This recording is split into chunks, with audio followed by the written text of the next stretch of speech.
হস্ততাঁতে অসমৰ সংস্কৃতিৰ আন এটা গুৰুত্বপূৰ্ণ অংশ গঠন কৰে। অসমত হস্ততাঁতৰ কামবোৰ বেছিভাগ মহিলাৰ দ্বাৰা পৰিচালিত হয়, য'ত মহিলাসকলে বিভিন্ন তাঁতশালত কাপোৰ বয়। ৰাজ্যজুৰি প্ৰায় 30,000 তাঁতশাল আছে। পূবৰ মানচেষ্টাৰ নামেৰে জনাজাত শুৱালকুছি হৈছে অসমত হস্ততাঁতৰ কেন্দ্ৰ। 3,000ৰো অধিক শিপিনীয়ে শুৱালকুছিৰ তাঁতশালত নিয়মীয়াকৈ কাম কৰে। তাঁতশালবোৰত বেছিভাগ কেঁচা সামগ্ৰী যেনে কপাহ, মুগা, পাট, মালবাৰী ৰেচম আৰু এণ্ডি ব্যৱহাৰ কৰা হয়।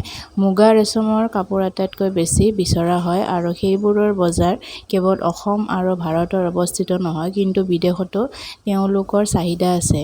এই মুগা কাপোৰৰ ডিজাইনবোৰ হৈছে সূক্ষ্ম সৃষ্টি, চৰাই, জন্তু আৰু অন্যান্য ডিজাইন। মুগা হৈছে ভাৰতৰ বনৰীয়া ৰেচমৰ ভিতৰত সৰ্বশ্ৰেষ্ঠ, কেৱল অসমত উৎপাদিত। প্ৰাকৃতিকভাৱে সমৃদ্ধ সোণালী ৰঙৰ মুগা হৈছে ভাৰতৰ বনৰীয়া ৰেচমৰ ভিতৰত সৰ্বশ্ৰেষ্ঠ। ইয়াক কেৱল অসমতহে প্ৰস্তুত কৰা হয়। অসমৰ মহিলাসকলে তেওঁলোকৰ তাঁতশালত পৰী কাহিনী বুনে।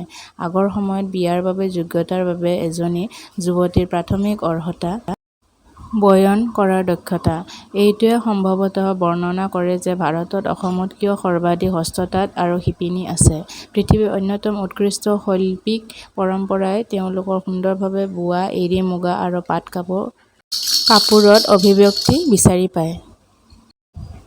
পৰম্পৰাগত হস্ততাঁত ৰেচমবোৰ এতিয়াও বিশ্বৰ বজাৰত নিজকে ধৰি ৰাখে। তেওঁলোকে তেওঁলোকৰ গাঁথনি আৰু ডিজাইনৰ সমৃদ্ধিত কাৰখানা নিৰ্মিত ৰেচমৰ ওপৰত নম্বৰ লাভ কৰে। তেওঁলোকৰ স্বকীয়তা, চৰিত্ৰ আৰু ক্লাছিক সৌন্দৰ্যৰ কোনো দুটা হাতেৰে বোৱা ৰেচম একে নহয়। শিপিনীৰ ব্যক্তিত্ব, তাইৰ বংশগত দক্ষতা, তাইৰ ৰঙৰ সহজাত অনুভূতি আৰু ভাৰসাম্য সকলোৱে এক অনন্য সামগ্ৰী সৃষ্টি কৰাত সহায় কৰে।